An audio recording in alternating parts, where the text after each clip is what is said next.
Hello again. Welcome to another episode of LiveStreamLee.com. I welcome you back, and today we're going to have a conversation about something I think you're going to find quite interesting, which is Michael Porter's 5 forces analysis. If you have ever gone to business school, you've heard about Michael Porter. Michael Porter is a Harvard business management professor that has done a lot of research into the different aspects of how to build a competitive advantage. You can literally say he wrote the book on competitive advantage. In fact, I've got a book right here that is an example of one he wrote. He wrote one on competition. He wrote one on competitive advantage. He wrote one on the competitive advantage of nations. Michael Porter wrote a lot of books, especially in the 80s and the 90s and the early 2000s.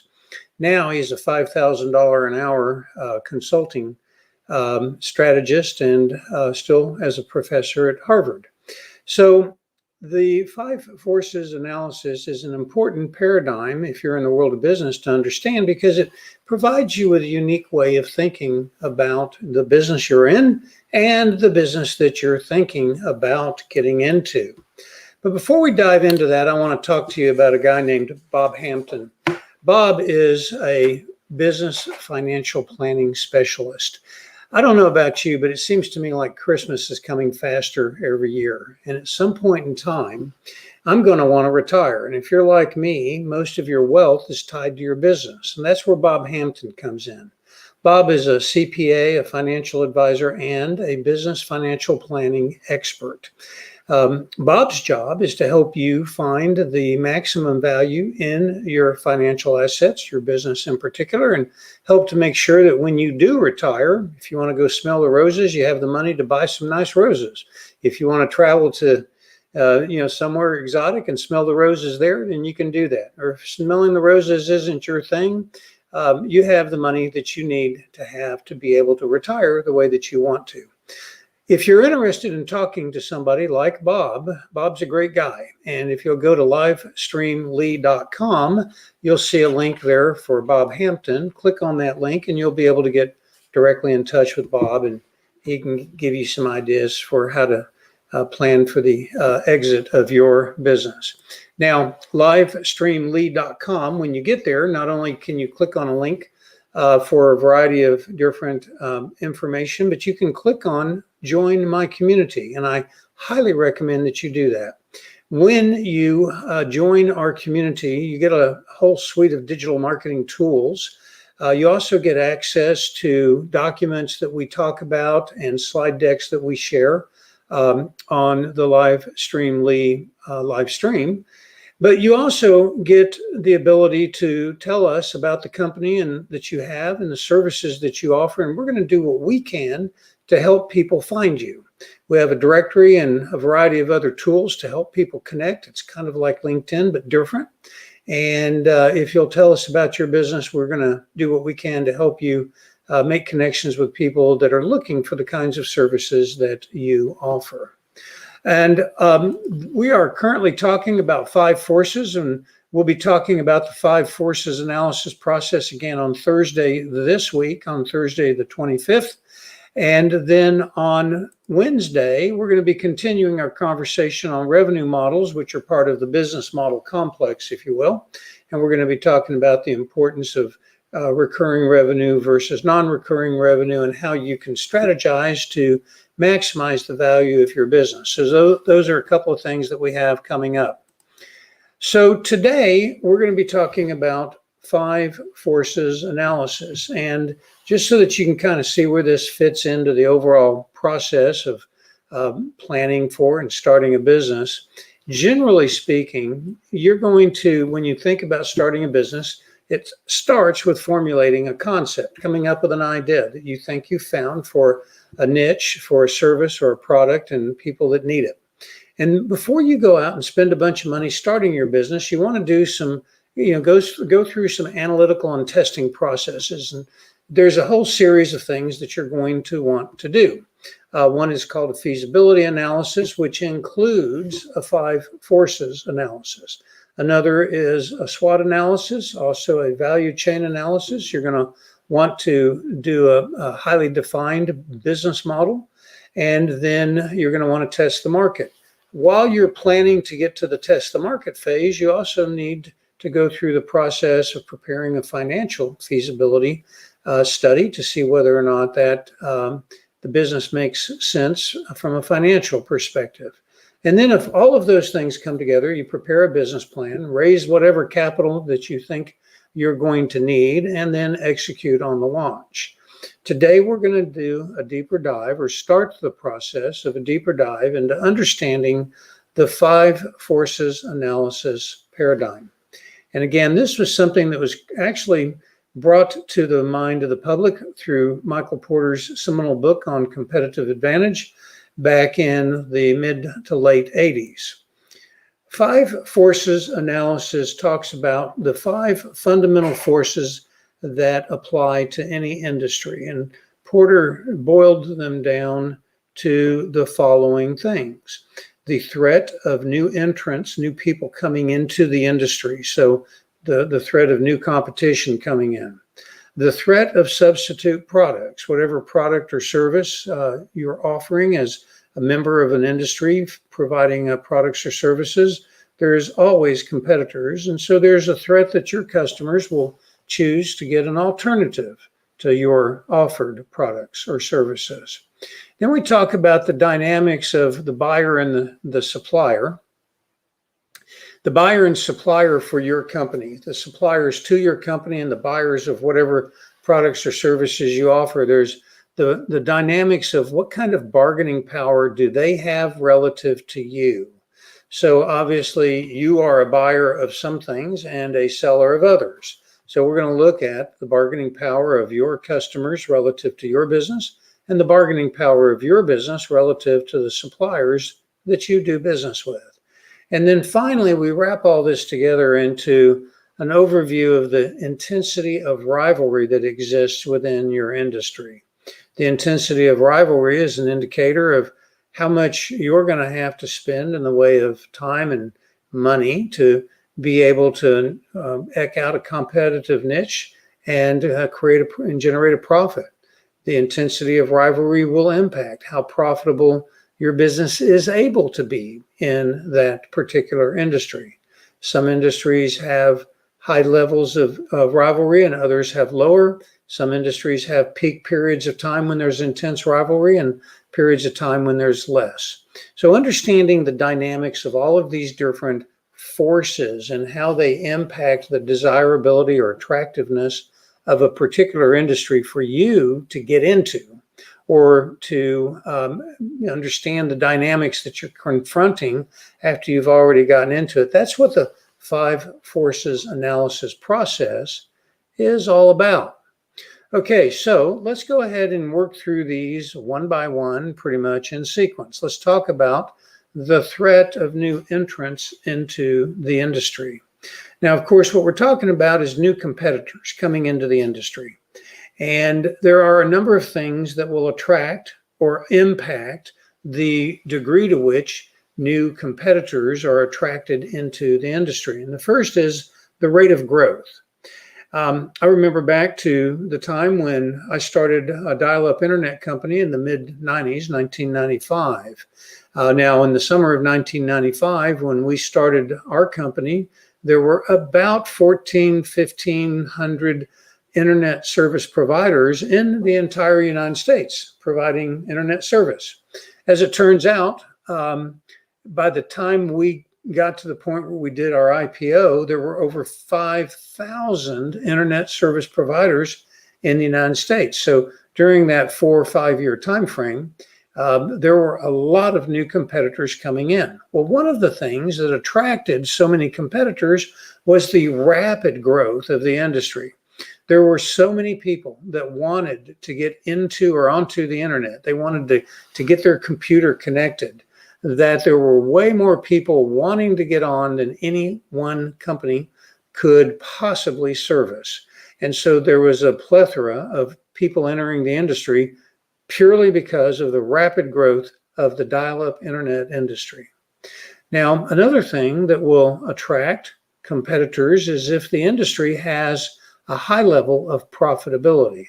That wasn't the case in the dial-up internet industry back in the early days. Now it no longer works the way that it did, and the industry has fallen out to a half a dozen or a dozen major players that provide internet connectivity. But one of the factors that will attract a lot of competitors is high profit margins. So if the industry is extremely lucrative, naturally there's going to be a lot of people that are attracted to that industry. In a similar but slightly different thought process, you can look at the number of competitors that are in an industry. Generally speaking, there's a correlation between the profitability of an industry and the number of competitors. Generally speaking, the less competitors there are, the more profitable the industry is. Generally speaking, if you have a lot of people supplying a service, they're going to compete with each other to get more customers, and that competition will have a tendency to drive margins down as people compete on price. But in the beginning of an industry, when there's not a lot of competition and a lucrative market's been found, often you'll have both high margins and a small number of competitors. Another factor that will increase the likelihood that new companies will become competitors in the industry is if you have a low barrier to entry. Now, it turns out that in the days of the internet, there were significant capital costs that were barriers to entry. All of the equipment, the modems and the switches and the computer systems and the people that you needed to be able to put an internet service together were extremely expensive, and it took a lot of capital investments. So when you have a lot of capital investments, you will typically have a smaller number of competitors getting in. Now, to have a big company required a lot of capital investments. And one of the reasons that you had so many companies getting into the dial-up internet business back in the 1990s was because you could actually start a dial-up internet company very affordably. Getting a half dozen modems and a switch and a couple of computers to set up a dial-up internet company literally could be done for a small number of thousands of dollars, $3,000, $5,000, under $10,000.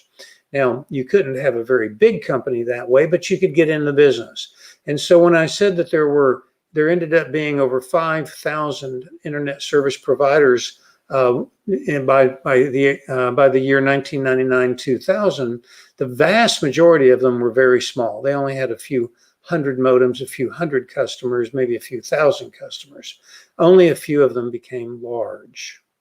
Another thing that will cause people to be attracted to an industry is if there's a low level of brand loyalty. This basically means that if I'm thinking about getting into an industry where you're already offering services, if your customers don't really have a lot of loyalty to you, it'll be a lot easier for me to attract them to come over and do business with me. So industries that have a low level of brand loyalty between the suppliers or the vendors and their customers tend to be industries that have a relatively high level of attractiveness to new competitors coming in. And another factor is the switching costs. A client of yours who has to pay a big cost to switch from you to me makes it difficult for me to get into the business because I have to help that client justify switching from you to me.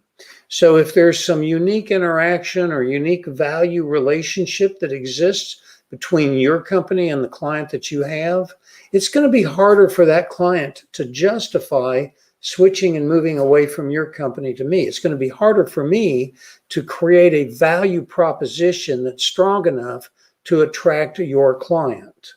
So when you look at the threat of new competitors coming into the industry, you look at this list of thought process, or you go through this list of items and you think, how do each of these play out relative to, if you're thinking about getting into the industry, relative to you getting in, Or if you're already in the industry, you can think about this relative to, is this an attractive business for you to stay in? And what kind of strategies would make sense for you to buttress or reinforce your current position in that industry? So that gives us some thought on the threat of new entrants. Now, the next thing to think about is the threat of substitute products. Every industry, every business has competition. There is not a single business that I know of that has zero competition. Even defense contractors have competition. While there may not be very many people that can make nuclear missiles or jet airplanes, jet fighters, there are at least two of each. And so even highly complex, highly specific industries have competition. If you're not in that stratified, large industry, government contracting space, and you're like the rest of us, you have a lot of competition. So there's a lot of different kinds of threats out there for substitute products or services. The single biggest thing that is going to determine whether or not you have a high or a low level of threat for your customer choosing to get a substitute to the product or service that you offer is the degree of commodity versus unique status that your product has. If you're selling, for example, corn, chances are pretty good a bushel of your corn is identical to the bushel of the farmer next to you or the farmer in the next state over. Corn is corn is corn with very few major differences. And even if it is different within a particular type of corn, they're all going to be the same. So that's commodity. And a commodity by definition is going to cause you to have a low switching cost because your customer can use anybody's corn to make flour tortilla or corn tortillas, right? So their switching costs are low because you have a commodity product that any other product can be inserted in place of yours. On the other side of the equation, if you have an incredibly specific value proposition because of the uniqueness of your product, then your customers are going to have a high switching cost. One of the best examples that I can give for this is what's called an ASIC, ASIC. That stands for Application Specific Integrated Circuit. What that means is when companies build integrated circuit chips, computer chips, they build them generally for one of two types. There's the general purpose and the specific purpose. So an ASIC, an application specific integrated circuit, is a computer chip that is designed to be highly efficient and powerful for one specific task. The one that comes to my mind most readily is the Bitcoin mining machines. They have an ASIC chip that is designed to do one thing and one thing only, and that is, or at least super well, and that is solve the algorithm calculations that are required for a Bitcoin mining machine. But there are other application-specific integrated circuits, and an example might be a GPS chip for a nuclear warhead. Now, you're not going to just take any old computer chip off the shelf and plug it into a missile that is landing and be able to rapidly enough calculate the GPS location and make whatever fine-tune adjustments. You need highly specific chips that are built for the kind of rugged use that kind of application would have. Now, there are lots of other examples of application-specific integrated circuits, but my point is that when you build a specific type of product that fits a very narrow niche market, the people that buy those things don't have a whole lot of choices. And so the switching costs that they would have would be extremely high because they're going to probably have to support the development of another specific technology or thing that they need to build the product that they're building. So threat of substitutes, those are some thoughts of the commodity versus uniqueness and the switching cost sort of aspect of that. threat of substitute products. Now, before I go to the next threat, I want to also stop and talk about something that is important to entrepreneurs, and that is how do you as an entrepreneur get the kind of good quality advice that you need? You know, as entrepreneurs, it's important for us to surround ourselves with people whose advice that we trust. One of the biggest challenges that we have is what we don't know. In other words, there is so much that I don't know, that I don't even know that I don't know, that I need people that can help me see the stuff that might be coming my direction that I don't know about. That's why it's important for you to surround yourself with people like accountants and attorneys and risk management specialists that can help you see things that you don't see because they deal with this stuff on a regular basis. Now, as far as attorneys go, I have a business attorney that I highly recommend that you get in touch with. His name is Scott Reeb. He's in North Texas, and he has clients all over the United States. And Scott is particularly useful to me in a lot of ways. When I have a new idea for a business, I pick up the phone and call Scott because Scott's not only a business attorney, but he's also an entrepreneur.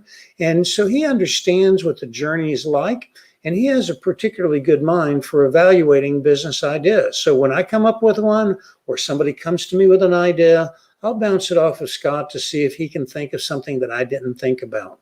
If you go to LiveStreamLee.com, and there's a link there that says Scott Reeb, Reeb Law, click on that link. You'll be able to get in touch with Scott. If you don't have a business attorney that you're already working with, it's a great attorney, I'd recommend you get in touch with Scott and check him out. Scott's a great guy. Let me show you his little picture here. See what a great guy he looks like. Go to reeblaw.com and give Scott a call. Okay, now I'm going to come back over here and talk about the bargaining power of customers. So another one of the 5 forces is the bargaining power of customers.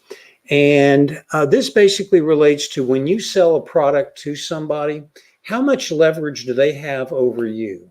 Well, if you're selling hot dogs off of a hot dog truck, a food truck down at Clyde Warren Park, and somebody comes up and says, hey, I'll give you, your hot dogs are normally $4.99. They say, I'll give you $2.99 for that hot dog. You don't really care about that customer. You'll probably just say, hey, take a hike, buddy. But the point is in the buyer-seller relationship, there's a negotiation that often goes on.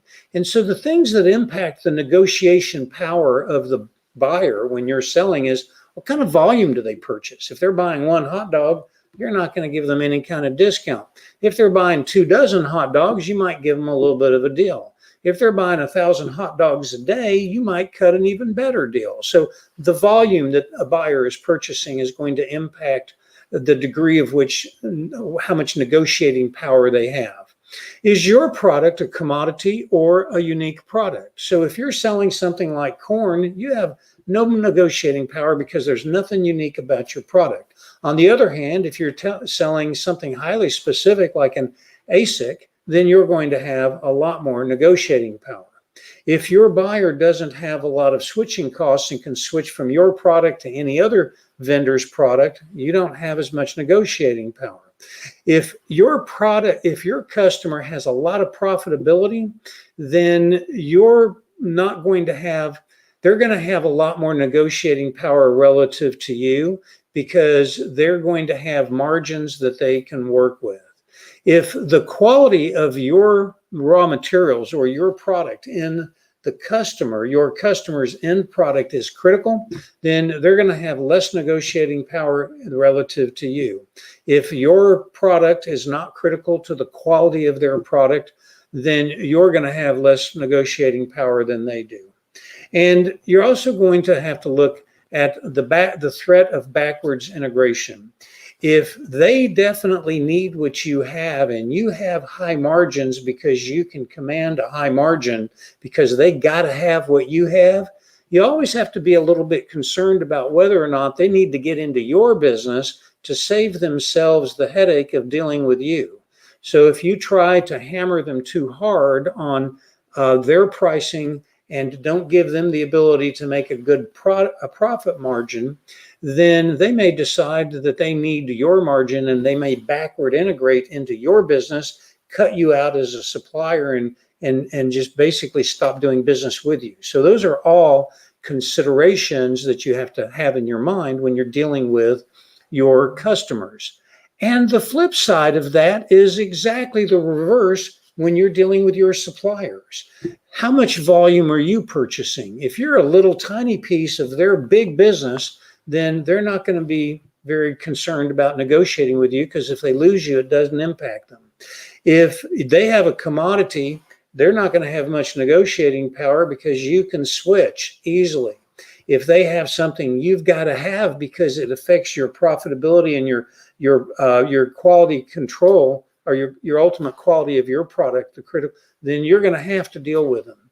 And you also have to think, if you have a high level of profitability and they're selling to you and they don't have much negotiating power, they may decide to forward integrate into your space. So when you're thinking about the bargaining power of suppliers and customers, they're literally mirror image thought processes, but you need to think through your relative to position in the supply chain, because you have suppliers and you have customers, and you need to think about the importance or the degree to which either side of that equation, you have bargaining power or they have bargaining power. Then finally, you need to think about the intensity of rivalry. The intensity of rivalry in an industry ultimately puts a cap on how profitable that industry is for the individual players. If there's not a lot of rivalry, then each of the players in that industry will be able to make more profits. If there's intense rivalry, then everybody's going to be chewing it away at each other, trying to get a better deal, increase their market share, and the profitability of the individual players will generally be depressed. So the number and the mix of competitors, the size of the individual competitors, is an important consideration in an industry. So is the growth rate of the industry. If the industry is growing rapidly, like the internet did back in the 1990s, then there's generally a lot of pie for everybody because the pie is getting bigger. If it's growing slower, you're only going to be able to grow based upon taking market share away from somebody else. If there's a high fixed cost to get into the industry because you have to make massive capital investments, then you're going to have to get maximum productivity out of your assets to spread your overhead and your investment and make as much money as you can. If you have high storage costs because you produce a product that you have to carry inventory and the inventory has large bulk storage costs to you, then you need to compete more aggressively to move that inventory faster and keep your storage costs minimal, because that reduces your margins. If you produce a product that doesn't have a lot of differentiation, you're going to have less, you're going to have more competition and less margin. If you have low switching costs and your customers can move around, that's going to increase the degree of rivalry, impact the degree of rivalry. If you have high exit barriers, that's a tricky one. What's an exit barrier? Well, if you have contracts with clients that make it impossible or difficult because you have to pay them penalties if you get out of a business, or maybe you've got, say, a petrochemical plant that when you shut it down, you have to spend a massive amount of money reclaiming the environment and fixing the toxic waste that you've dumped. Those are high exit costs, which make it more likely that you should stay in the business and compete aggressively to keep your margins up, as opposed to exiting the industry. And if you need to be more competitive in an industry, but you have high investments to augment your capacity, then you're going to have to compete more aggressively. This is an overview of the 5 forces as they apply to a variety of different thoughts that you have to have regarding whether to get into an industry or to stay in an industry. Now, on Thursday, we're going to look at how these impact strategies that you would have as a company. So we're going to go back through this and we're going to talk about the interrelationship between the 5 forces, positioning, and strategies that would be applicable for each one of them, and also talk about a few different industry case study examples to help bring this into perspective. So I hope you'll rejoin us on Thursday. I also want to mention that on Friday, we're going to be having an interview of Tisha Hammond, who's the president of the Ascent Preparatory Academy for Entrepreneurs. We're going to talk with her about how she helps entrepreneurs to get better at what they do. And then before I leave, I want to talk about a guy named Dan Nelson. Dan Nelson is a genealogist, and Dan, God, he puts out the greatest newsletters. I'm a history buff. I love stuff like that, and I really like the fact that there is history in our families. And Dan is kind of a historian, because what he does is he digs into people's family ancestry and finds the stories that exist about the characters, the grandpas and the grandmothers and the great-grandpas and the great-grandmothers. Some of them led really colorful lives.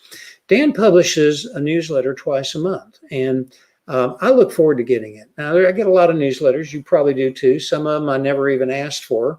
But Dan's newsletter is one that if you enjoy history, you're going to like it. Go to LiveStreamLee.com and click on the link that says Dan Nelson, Dan Sisters Genealogy. Sign up for his newsletter. You can always unsubscribe if you don't like it, but it is a fun read every time it comes out. So go check it out. And in the meantime, be sure and tune in tomorrow at 3 o'clock as we'll have another LiveStreamLee. Thanks for joining us. See you tomorrow.